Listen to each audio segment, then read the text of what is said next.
they'll help you, yeah, but just trust them. Yeah, raise them with kindness, otherwise they may kill you. I would, yeah, I'm so much of a masochist. Like, I would enjoy that.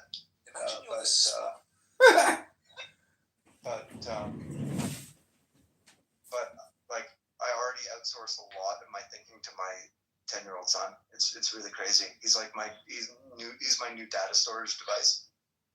Because Nice. like I don't have to pay attention to stuff. I'm like, Sanderson, where did I put this, or what, like why did this happen? And he'll just be like, because his brain is so burgeoning. He just he's right about so much stuff, and that's a weird biological layer. I don't know if you're into evolutionary biology, but I find it fascinating. Yeah, it's interesting. But it's like it's a whole layer of like that I found myself engaging in, just outsourcing my brain to like my kin. It's strange, right? Well, it's smart. I mean, it's fuck, man. I bet you're describing technically computer systems before computer systems, meaning that parents that had a lot of kids were always essentially doing data storage with their children. Well, it's a symbiosis more than anything. So it's like, what are you good at, and what am I good at? Maybe daddy's good at wisdom, and mom's good at temperance, and kids are good at like strength or something. And it's like, if we're all symbiotic, like in a unit, like how do we leverage other people's competencies? And how does that play out? I'm just fascinated by it. I don't mean to make it sound cheesy or cliche, but I'm super fascinated by it. Like I love that, and I see myself doing it. I saw a meme. It's a big natural thing. I saw a meme today about foxes, and it says that when a male fox pairs with a female fox, if the male dies, the female will have a new partner within 24 hours. If the female dies, the male will not take a new partner. Crazy. So just know that the love of your life that you have kids with, if you die in 24 hours, she's already got somebody lined up. Just FYI. As it should be. Don't feel bad. Okay, let's play this Arthur Schopenhauer. As it should be. No, I mean it's evolutionary biology. It's the rough facts about nature that nobody really likes to explore because it's so brutal. Nature is so brutal. It's heartless. Imagine you're the smartest person in the room, and that's exactly why everyone turns against you. Let's pause it. You offer a brilliant solution. It's 22 minutes, so let's pause it at. We'll do 3 pauses. We'll pause at 7 minutes. Expecting applause, but instead you're met with icy stares or forced smiles.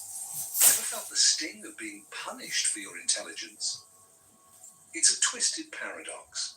In a world drowning in folly, sometimes the wisest move is to play the fool. Why would anyone act stupid in a stupid world? What hidden power lies in playing dumb when you know you're right? These questions strike at the heart of a profound insight, one that the philosopher Arthur Schopenhauer understood all too well. Schopenhauer was no stranger to feeling isolated by intellect. Brilliant yet bitter, he watched as mediocrity won accolades while genius was ignored. He asked a bold question. What if being smart is a liability in a world ruled by stupidity? His answer was as shocking as it is insightful. Sometimes the only way to survive in an irrational society is to wear the mask of irrationality yourself. In other words, play dumb. This Echoes of Wisdom episode dives deep into Schopenhauer's philosophy to explore the strategic value of acting stupid in a stupid world. Stay with us, because what sounds like surrender might actually be secret power. From our first days in school, we're taught that being smart is good. Answer correctly, get a gold star. But step into the real world, the darker truth emerges, showing superior intelligence can spark anger and envy. Schopenhauer saw this clearly in human nature. He wrote that, with the immense majority of people exhibiting intelligence and discernment, excite hatred and resentment. Think about that. Your intelligence, which should be an asset, can mark you as a target. It's lonely at the top, especially when others secretly want to knock you down. Why does this happen? Schopenhauer explains that when someone less capable senses your brilliance, it's as if you've unintentionally insulted them just by being yourself. To show your intelligence is an indirect way of reproaching others for being dull, he says. In that moment, the other person imagines you must be judging them from on high. Their vanity is pricked. Since there is nothing of which a man is prouder than of intellectual ability, seeing yours shine painfully reminds them of their own limitations. The result? Bitterness stews beneath polite facades, Schopenhauer warns. It is an exceedingly rash thing to let anyone see that you are decidedly superior intellectually, because he will then thirst for vengeance. In other words, the moment someone feels outshone by your mind, they quietly plot to bring you down. Picture a gifted student in a classroom of average kids. She knows the answers, corrects mistakes, and aces tests. At first, teachers praise her, but her classmates, they roll their eyes, whispers start. She thinks she's so smart. Recess turns cold. She's left out of games. Eventually, she pretends not to know answers, hiding her talent just to fit in. Intelligence, instead of making her popular, painted a bullseye on her back. This isn't just childhood politics. It's a reflection of a broader social truth that Schopenhauer boldly articulated. He learned it the hard way in his own life. At 19, Arthur's brilliance had already turned abrasive. His mother, Johanna, wrote him a scathing letter, calling out how his know-it-all behavior alienated everyone. Your extreme intelligence casts a dark cloud over your good characteristics. You criticize everything and everyone, so it is not surprising that you become alienated. Nobody enjoys being corrected, most certainly not by such an insignificant little man as you. Ouch. The young philosopher was being told, your smartness isn't charming, it's overwhelming. This personal slap in the face would echo in Schopenhauer's later philosophy. It unveiled a painful reality. Being openly clever often backfires, obscuring your kindness and isolating you socially. Schopenhauer took this lesson to heart. He observed that great intellect can become a crime in the eyes of the masses, a crime of standing above them, one they will not forgive. While rank and riches may always reckon upon deferential treatment in society, he notes, that is something which intellectual ability can never expect. To be ignored is the greatest favor shown to it. Society might respect money or status, but a keen mind. At best, it's tolerated. At worst, it's resented as arrogance or impertinence. The wise often walk alone, not by choice, but because the crowd flees from them. As Schopenhauer puts it, mental superiority of any sort always tends to isolate its possessor. People run away from him out of pure hatred.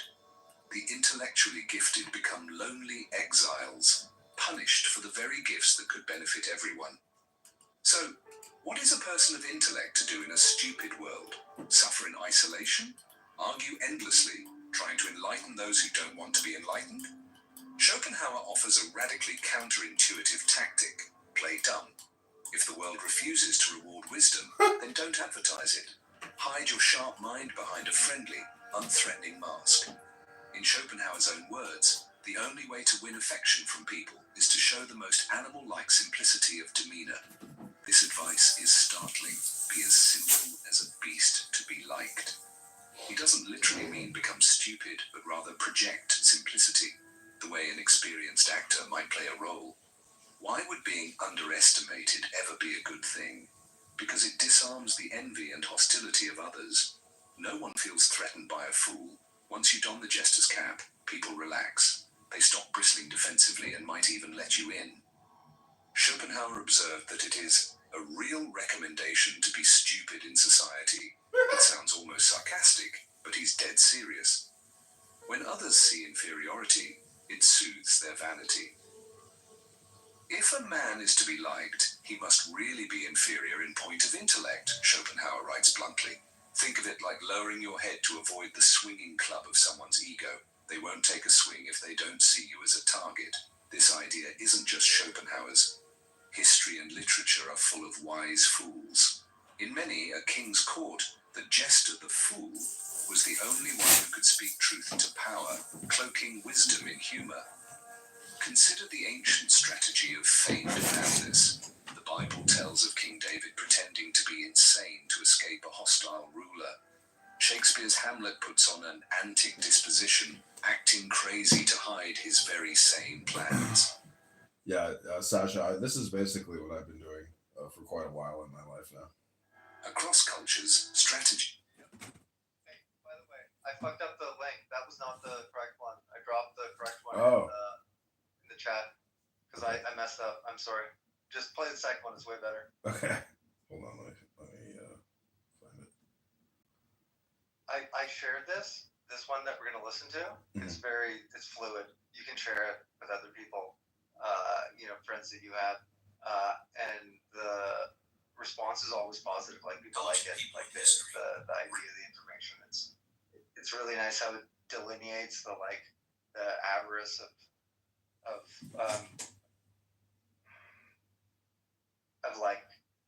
worshiping your own intellect.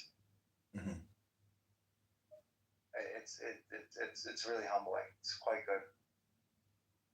I only have low dumb IQ clubhouse people to share this with. It's nice to have others. Did you know your skin is the largest organ of your body? The lightweight moisturization of Old Spice lotion is like treating your skin. If I share anything with my father, he just texts me back. He's like, I don't understand. Like, what are you looking for? Intelligent people in history rarely were the happiest, and the geniuses who dominated their eras frequently ended their days in absolute solitude. This is not a coincidence, but a revealing pattern that hides one of the greatest secrets ever told about the functioning of the human mind. Those who insist on displaying their intellectual superiority are, ironically, demonstrating their deepest misunderstanding of social mechanics. In the 19th century, while Europe was intoxicated with the promises of reason and scientific progress, a philosopher with an acidic temperament and intractable personality formulated one of the most subversive theories about human intelligence. Arthur Schopenhauer, marginalized by academia and ignored by his contemporaries, perceived something that fundamentally contradicts our contemporary obsession with appearing clever. True intellectual power lies in knowing when to pretend not to have it. Intelligence is invisible to those who do not possess it, wrote Schopenhauer. But what few perceive in this philosopher's work is his most disturbing conclusion. Intelligence also becomes an unbearable burden for those who do not know when to conceal it. The contrast between the human warmth of vulnerability and the cutting coldness of intellectual display was masterfully captured in the Schopenhauerian metaphor of human warmth, which suggests that people instinctively approach those who do not represent an intellectual threat, just as bodies seek heat on cold days. This perspective not only challenges our conventional understanding of intelligence, but completely subverts the modern notion that we must constantly prove our intellectual worth. Contemporary society has built a cult of intellect that has transformed knowledge, not into a tool of liberation, but into an instrument of psychological imprisonment. Observe how in social networks, universities, and corporate environments, a silent and incessant competition for the demonstration of cognitive superiority prevails. This invisible arena does not produce winners, only slaves of approval that never satisfies. Schopenhauer identified this social pathology centuries before its digital manifestation. What others think of me is not simply Chris, but should not even exist in my consciousness if I want to live fully, he declared. Link is in the directly chat. Confronting what has now become a psychic epidemic, dependence on external intellectual validation. Contemporary data confirms this philosophical intuition. A Harvard University study revealed that 78% of highly qualified professionals experience imposter syndrome, the constant fear of being discovered as intellectually inadequate. Another study from Stanford University demonstrated a direct correlation between constant demonstration of knowledge and elevated levels of cortisol, the stress hormone. What few dare to question is, what after all is the purpose of so much ostentatious cleverness? Psychologist Carol Dweck, a Stanford researcher, observes a disturbing phenomenon. Individuals obsessed with proving their intelligence ironically limit their cognitive development as they avoid situations where they might fail or appear ignorant. Exactly the contexts that promote deep learning. Her research reveals that the obsessive concern with the image of being an intelligent person sabotages precisely what it intends to preserve: genuine intellectual capacity. Schopenhauer's conceptual archaeology unearths an uncomfortable truth. The opinion of others has built a mental panopticon where we live under constant surveillance, fearing to appear foolish, limited, or This is funny because I'm like constantly surveilling stupid people. Anyway, child, don't be doing that dick sucking shit in front of people, yo, bitch. But yeah, I moved to the mountains though, gang, because one, the air around me, so when you first come out, your ears gonna pop a lot. You know what I'm saying? It's gonna be harder for you to breathe. So you gotta definitely know how to, you know what I'm saying, survive. Welcome back to another episode of Low IQ Dumb People on a perfectly good Sunday night, wasting all their time talking about nothing. After like a year or two on the West Coast, though, your lungs get way stronger, bro. informed. This invisible prison consumes mental energy that could be directed toward authentic creativity and independent thinking. The German philosopher directly confronts the contemporary zeitgeist when he states that human freedom is severely impaired when one lives under the shadow of others' judgment. In this declaration lies one of the most profound subversions of Western thought. What if the unbridled pursuit of intellectual validation is not a sign of cognitive development, but a symptom of profound existential insecurity? We're faced with a rarely discussed paradox. The more we try to appear intelligent, the less mental space we possess to effectively think. The obsession with the approval of others not only corrupts the original purpose of knowledge, the search for truth, but transforms the intellect into an empty performance, destined for applause, that never fills the inner void of those who seek it. Behind the most influential philosophical theories often hide personal traumas never revealed to the public. I don't know. How do you think you accomplish this, Dr. Sasha? Because I have my methods. What? Are you digging the what we're listening to? Yeah, it's fine. I mean, it's all good things. You know, it makes sense. Who wrote it? I think AI wrote it. It's dated. Chris, you're dated. I know. In Schopenhauer's case, a private family document exposes the psychological origin of his philosophy of disguised intelligence. A letter sent by his own mother when he was only 19 years old contained a devastating critique that few philosophy historians have had the courage to analyze deeply. Johanna Schopenhauer, an influential socialite and writer who maintained one of Germany's most prestigious literary salons, wrote to her son, "Your intelligence, which should be a gift, has become a curse that drives away everyone around you. Even the most brilliant minds flee from your company not out of envy, as you imagine, but because of the unbearable discomfort of your constant need to demonstrate superiority." This historical document, preserved in the archives of the University of Göttingen, reveals something far beyond a simple family friction. It represents the archetypal confrontation between the pure intellectual and a society that rejects not intelligence itself, but its arrogant expression. The relationship between Schopenhauer and his mother was notoriously tumultuous. After his father's death, a prosperous merchant from Danzig, Johanna quickly established herself as a central figure in German intellectuality, while young Arthur cultivated increasing isolation. The letter emerged precisely from this context, an emotionally maladjusted son being confronted by a mother deeply integrated into the social circles he despised. Biographer Rudiger Safransky reveals a little-known detail. After receiving his mother's letter, Schopenhauer entered a period of profound introspection that lasted months. His notes from this period show an obsessive concern with the social impact of his intelligence, something completely absent in his previous writings. What few realize is how this seemingly trivial episode transformed into the catalyst for one of the most provocative theories on social intelligence ever formulated. The maternal perception that his brilliance alienated people around him led the philosopher to a radical conclusion. The constant display of intellectual superiority was not a sign of strength, but of profound psychological weakness. What revelation could be more uncomfortable for a society obsessed with intellectual status than the realization that true genius lies not in dominating debates or displaying knowledge, but in knowing when to strategically retreat?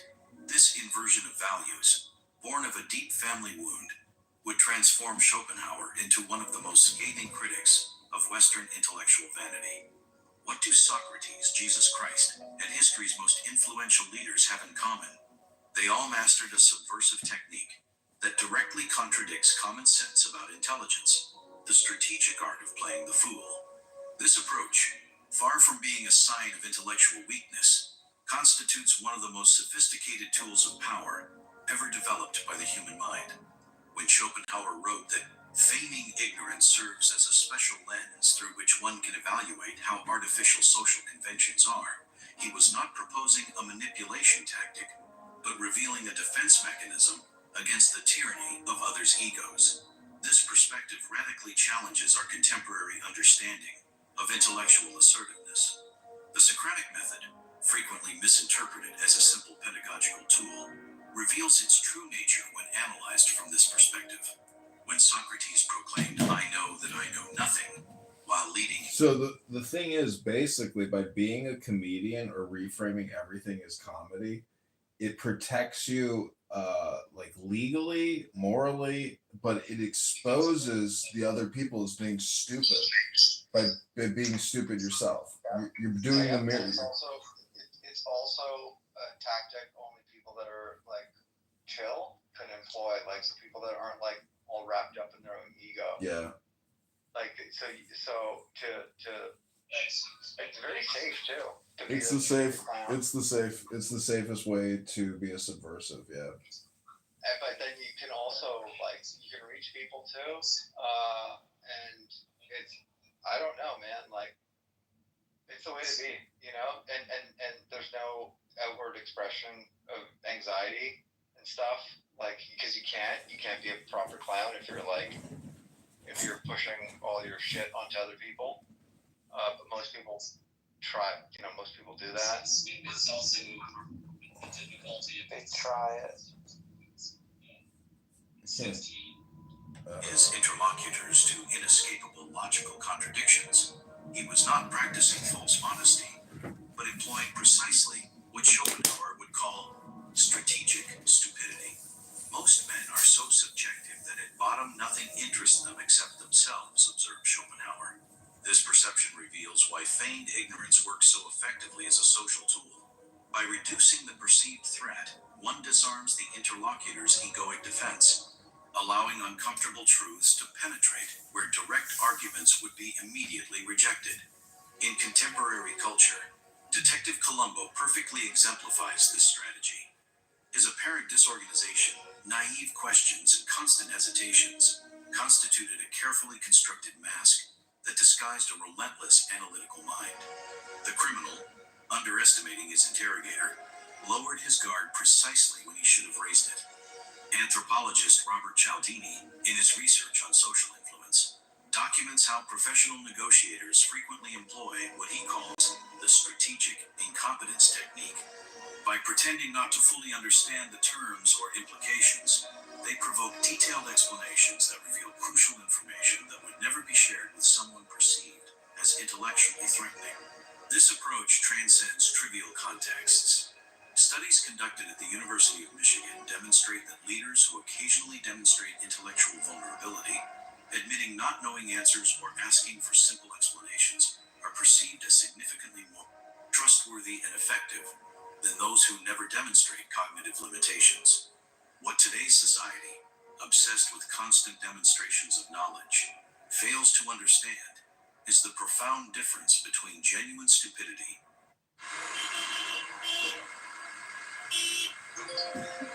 Texas was feeling so stuck.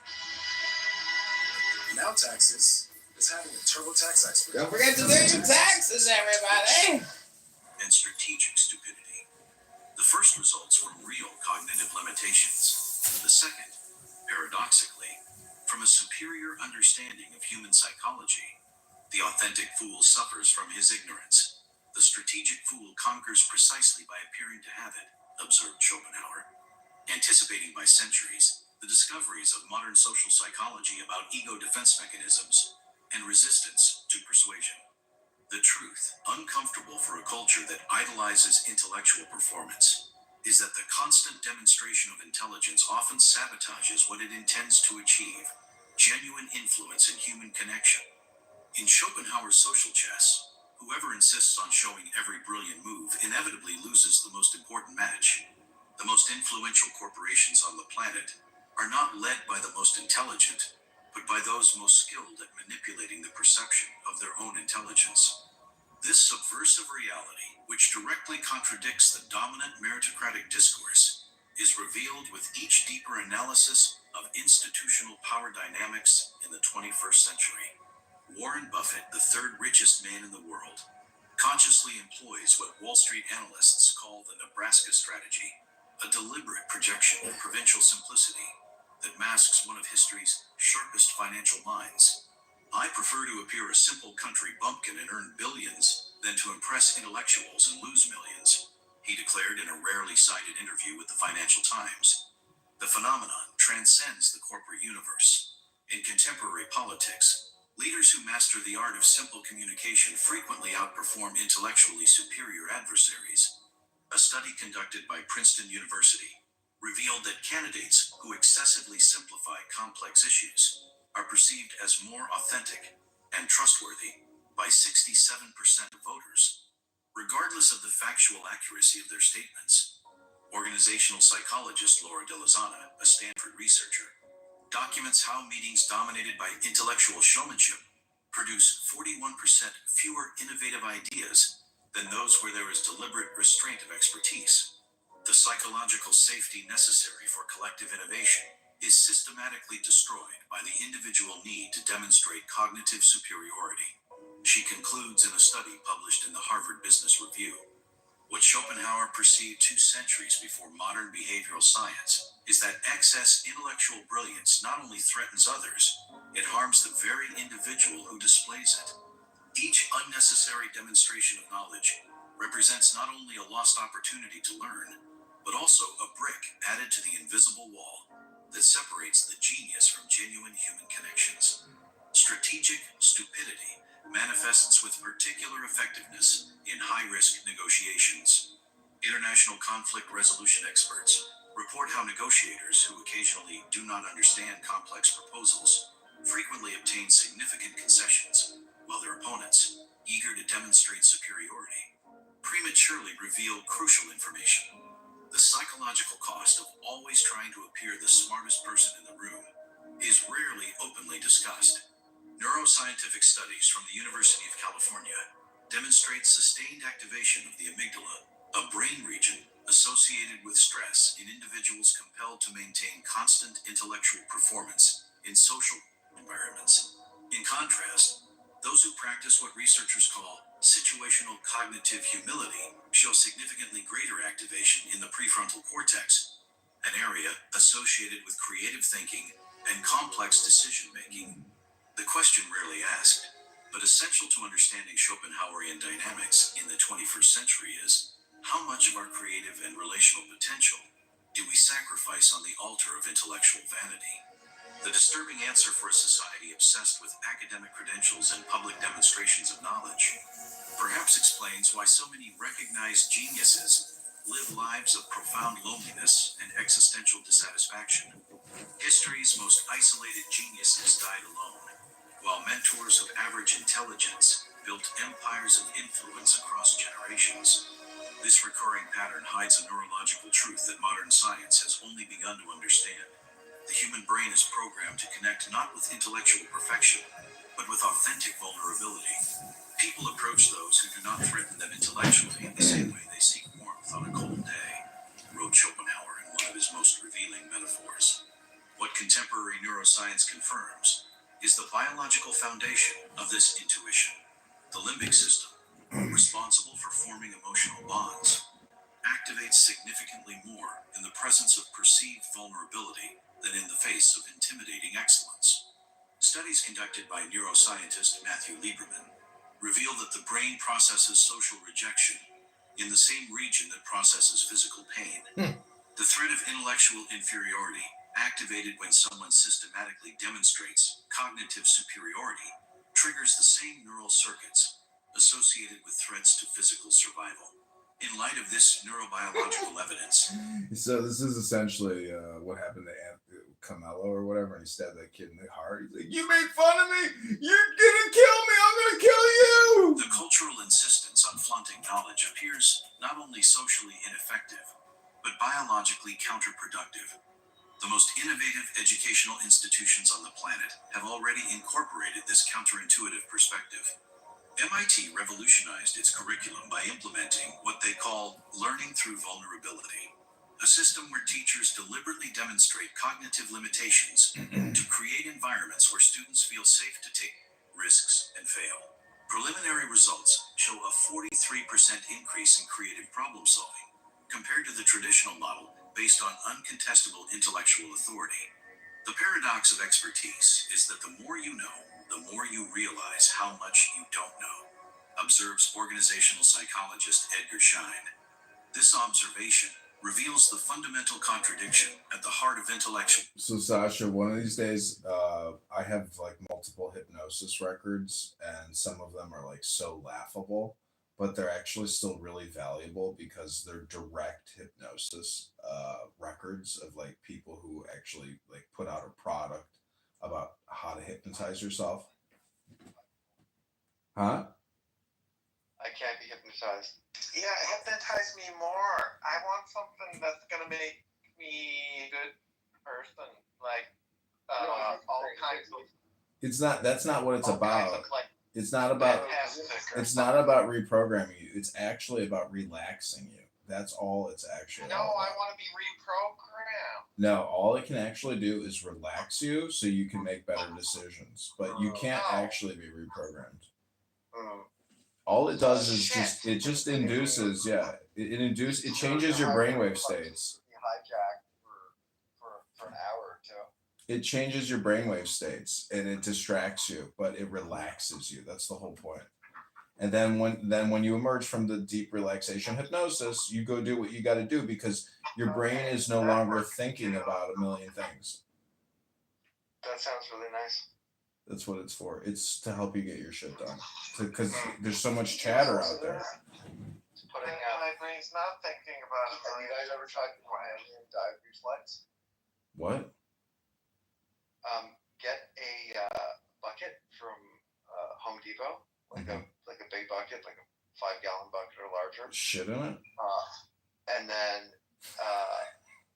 if you have ice facilities, if you have got a refrigerator that you can put a bunch of ice in, make a bunch of ice, put it in there, fill the most cold water as possible, stick your head in it, upside down, open your eyes, get all the freezing cold water in your nostrils. It's fucking, I don't know, it's very special, and it's like a hack.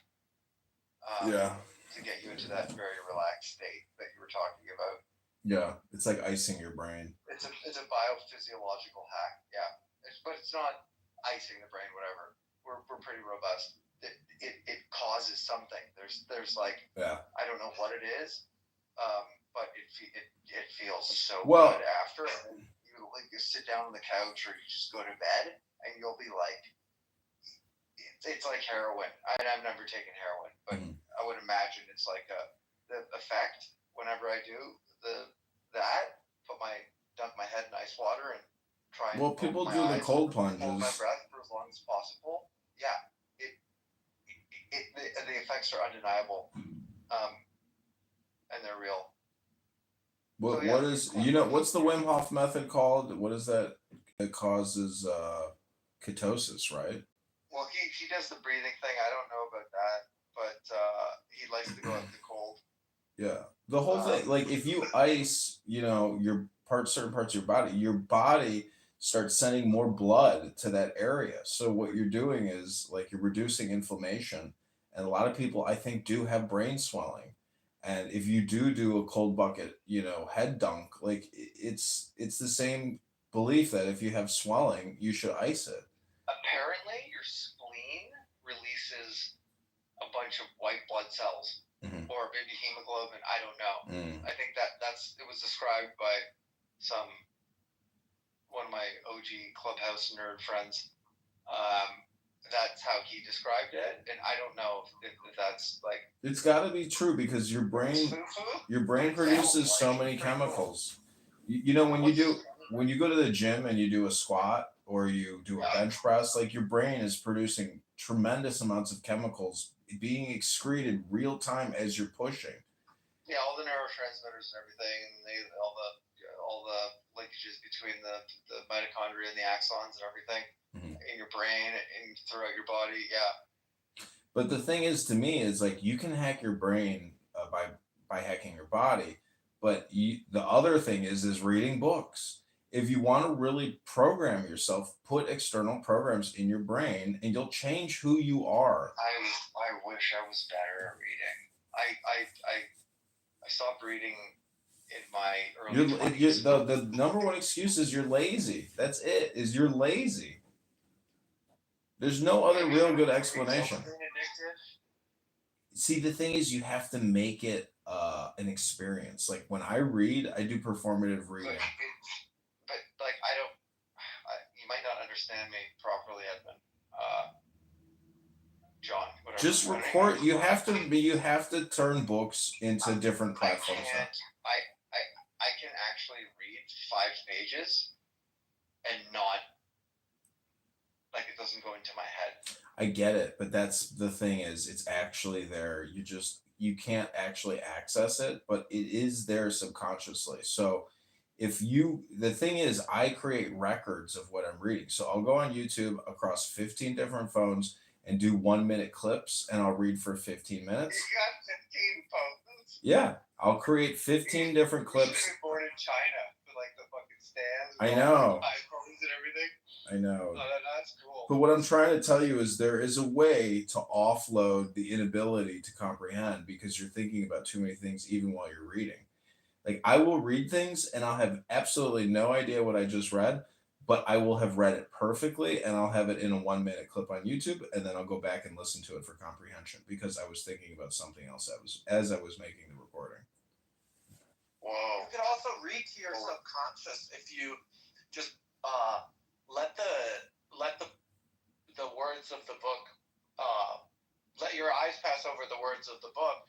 Even if you're not reading, your subconscious will be reading it, and it will have an impact. The problem is when you look at a glossary, there's so many connecting words and so many new words as you're actually reading, especially when they start pulling in other languages, that you do kind of have, huh? Well, grab a grammar book of all kinds of different languages and dictionaries in those languages, and then just do the same thing. Just let your body read it rather than. I know, but what we're trying to do is to optimize time, integration, and comprehension. So it's easy to think that you're subconsciously absorbing it, but when you're really reading it and you're actually comprehending it real time, plus you're keeping a record of it, it changes your whole personality. But again, it's all essentially a relaxation hypnosis. Every book is the same stupid book. It's all just, if it's a good book, it's really just all about bringing you to a state of relaxation. That's it. Zen. It brings you to a state of Zen, yeah, or nirvana. Do you know the whole the concept of flow? Yeah, it brings you into flow state. Yeah, flow is like that. Doing that is great. If anybody can get there. I don't know what you guys do, but like for me, so video games are which I've cut out of my life almost completely. Almost. Because I was, whatever. Yeah, you're wasting your life. That was the fastest, easiest way for flow for me. But see, flow state. See, there's different. It's not.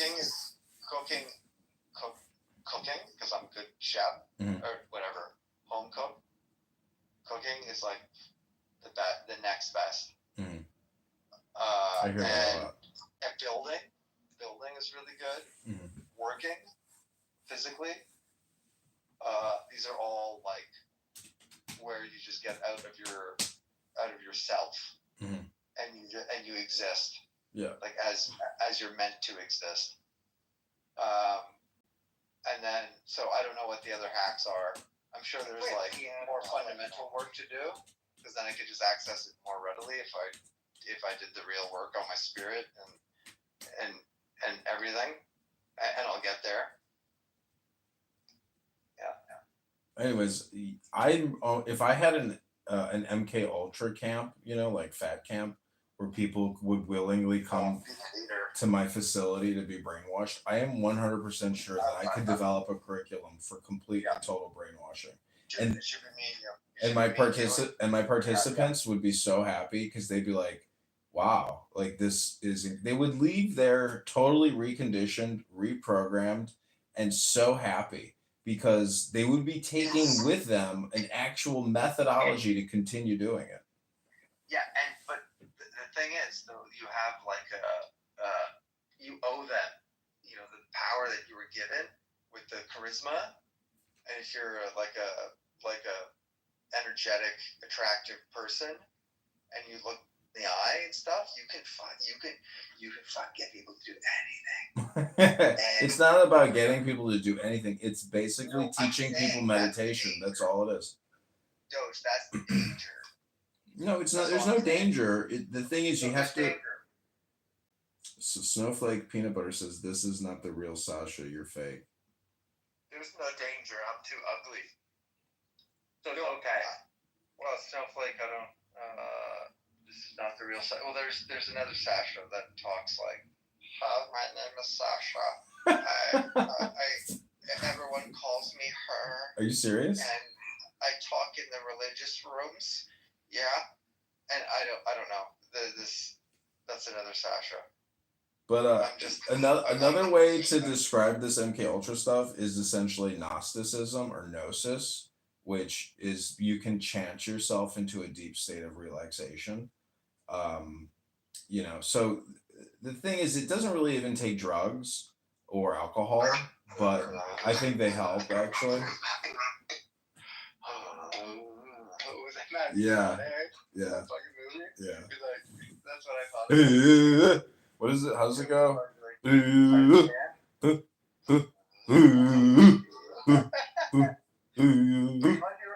right. You can fucking chant yourself right into like a from the Wall Street. Yeah. State. Yeah. Mm-hmm. Yeah, that's cool. But anyways, this is all just meditation work. So this is why I say at the end of every conversation, it ultimately becomes a conversation about meditation, which is going within and knowing where you came from, or basically stop thinking, end your problems. Meaning that when you go beyond words and sounds, you get to this blessed state of silence and equilibrium, which is essentially the riddle of the Sphinx, or really the real you, which is not a word or a sound. And once you can get to that awareness, it's like riding a bicycle. You always carry it with you. You never get disequilibrated, and you're always going to meet people that want to gas up and gaslight and waste your time and be stupid and fat and annoying, because they haven't figured out the silence secret. And so, but if you practice it enough, everywhere you go, it's like being in nirvana. It took me a long time. Yeah, and it's easy to forget it. It takes like daily renewals. Women have it easier than guys, for sure. Yeah, women are very close to it. It's they're truly the alpha predators in biggest society. Connection between females and males, actually. But taking a breath and sitting back and just chill. Mm-hmm. I don't. It took me forever, but maybe I'm thinking it's also like a function of biology too, right? Like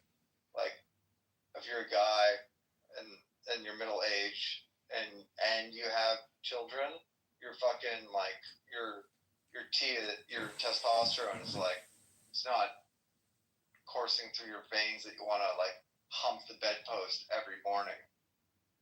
You know what I mean? So it's also easier in that regard. But you know, to take a break and to chill out. I don't know if it's necessarily a thing about practice though. Like I think it's a daily.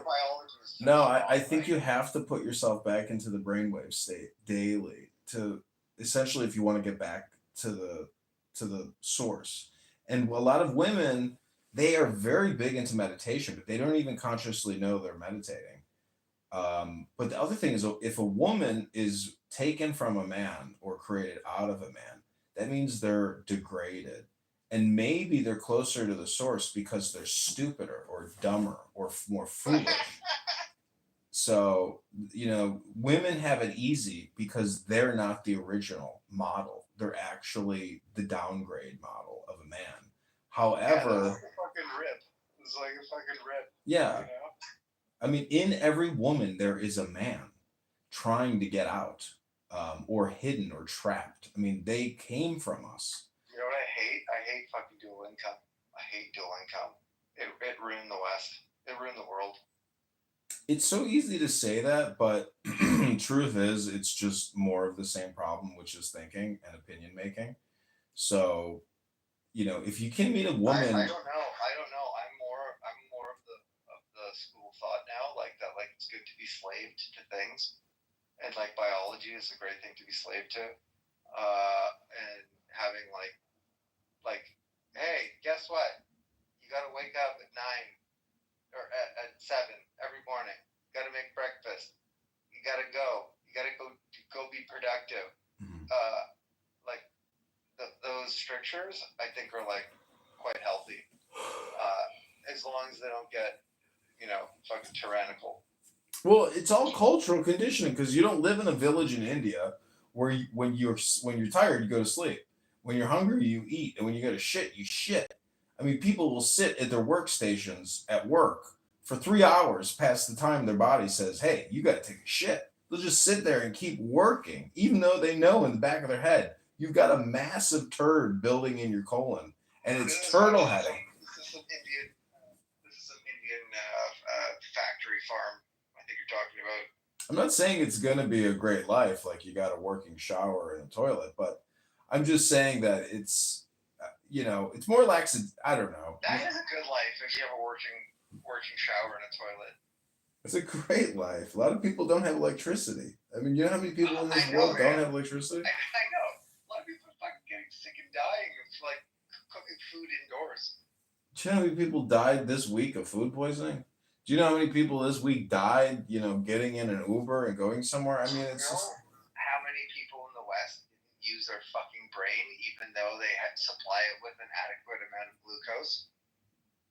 Yeah. Well, we're living, it's essentially, people are technically screens now. They themselves are the mirror image in the palm of their hand. They are the phone. Hey, do you know what I did? You know what I did with my kids? Actually, me and my wife did it. Listen, I just want to brag. I'm sorry. Grant me the indulgence. My wife was like, I think because we heard it from one of our friends. My wife was like, display. Hey, let's just do Those who insist on demonstrating absolute mastery. I'm like, yeah, let's go. Let's see. Took my kids 2 days to adjust to it. Now there's no screen. There's no screens during the week. Invariably reveal their superficial understanding of the very nature of knowledge. You know, me and mom, whatever. Me and my wife, we got I got Clubhouse right now, you know. But the kids, they don't even fucking miss it. They don't watch it. It's not, it still creates dopamine, so it's always going to be there. The thing is, how do you productively use screens? Social neuroscience has documented a rarely discussed phenomenon, vulnerability resonance. When an individual admits not knowing something or expresses genuine curiosity, brain areas associated. The screens will be like a knowledge source or something useful. No, it's the same. The problem is you're either a buyer or a seller, a consumer or a distributor or a publisher. So if you got your kids meditation cushions and you see, I believe in performing experiments on your children for the positive. Me too. You know, meaning like, okay, kids, now we're going to practice meditation. And guess what? You're all in the Dr. Sasha band, and you play guitar, and you play drums, and you play percussion, and you're the singer. And now we're going to rotate. Now you're the drummer. You're like, I would make my kids into the Jackson, 5 or whatever. And I would be old man Jackson. They gobble it up. They gobble it up. Sorry, that came out. Gobble. Yeah, they gobble it up. They love it. It's like really well. Empathy and trust building activate in the interlocutors. This neurological mechanism, evolutionarily developed to facilitate social learning, is systematically sabotaged by environments that reward constant demonstrations of superiority. The ancestral wisdom captured in the Socratic paradox, I only know that I know nothing, finds scientific validation in psychologist Carol Dweck's work on fixed versus growth mindset. Her studies demonstrate that individuals who recognize and embrace their cognitive limitations demonstrate significantly greater learning capacity than those obsessed with protecting an image of intellectual perfection. What is revealed, therefore, is not just a social strategy, but a profound epistemological truth. Superior intelligence is not in knowing all the answers, but in recognizing the vastness of one's own. The Schopenhauerian strategy, when applied indiscriminately, transforms from philosophical liberation into a potentially devastating ethical prison. This is the contradiction rarely faced by enthusiasts of strategic stupidity. There are contexts where feigning ignorance transcends the field of social ineffectiveness and enters the territory of moral irresponsibility. In medical scenarios, for example, a professional who deliberately conceals knowledge to avoid intimidating patients can inadvertently cause irreparable harm. The Tuskegee case, where doctors deliberately omitted diagnoses and treatments for syphilis from African American patients under the pretext of simplifying communication, exemplifies the dark side of this approach when divorced from ethical responsibility. Contemporary philosopher Daniel Dennett directly questions the Schopenhauerian premise. There is a fundamental difference between authentic intellectual humility and the strategic simulation of ignorance. The first recognizes the limits of one's knowledge. The second deliberately falsifies them, a form of dishonesty that corrodes the very basis of rational discourse. For historically marginalized groups, adopting strategic stupidity frequently reinforces harmful stereotypes instead of overcoming them. Women scientists who deliberately... Okay, you want to listen to the rest of the Schopenhauer thing?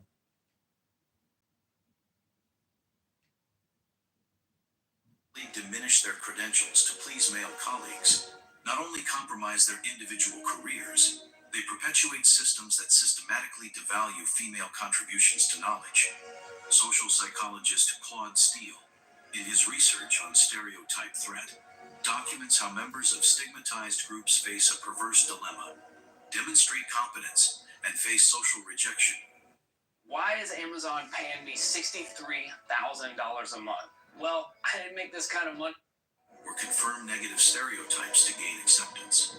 This dynamic exposes the unequal distribution of costs associated with the Schopenhauerian strategy in structurally unequal societies. The fundamental question, rarely articulated with clarity, is who can effectively afford to feign ignorance? The uncomfortable answer is that this strategy disproportionately privileges those whose intelligence is already presumed by the system upper-class white men, while penalizing those whose intellectual capacities are systematically questioned.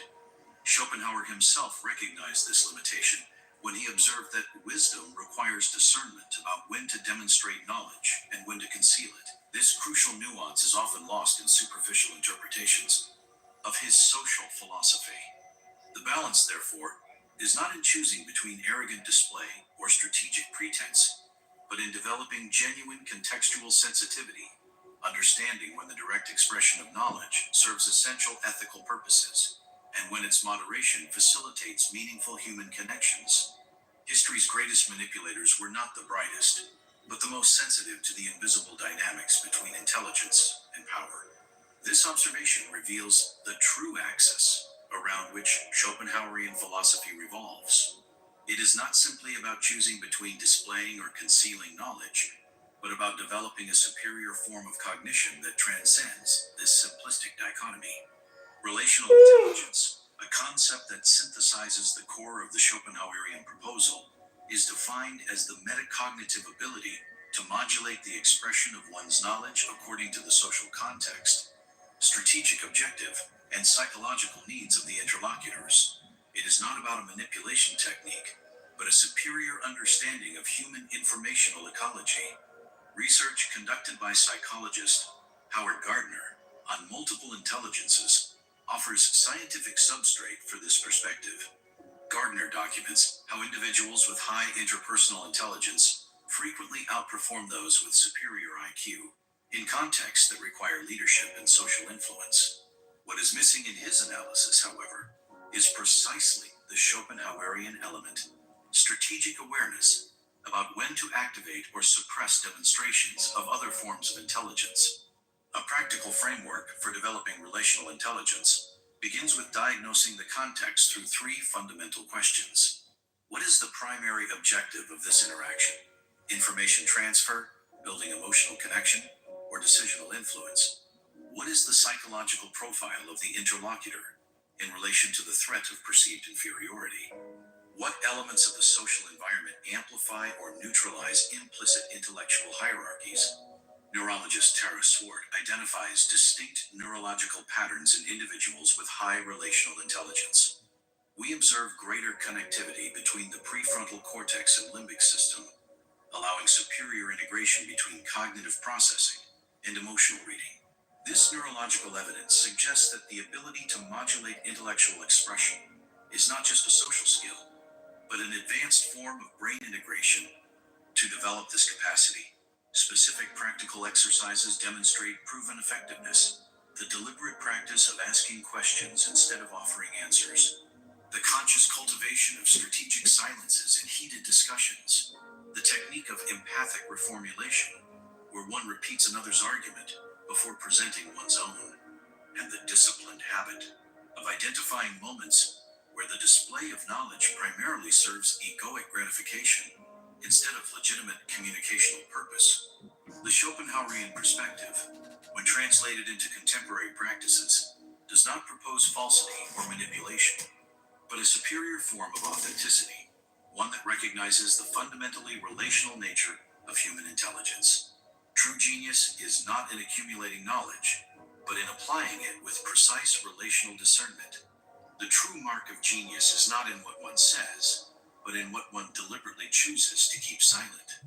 This subversive observation, which completely inverts the dominant logic of contemporary informational society, represents the deepest and least understood legacy of Schopenhauerian thought. In a world where digital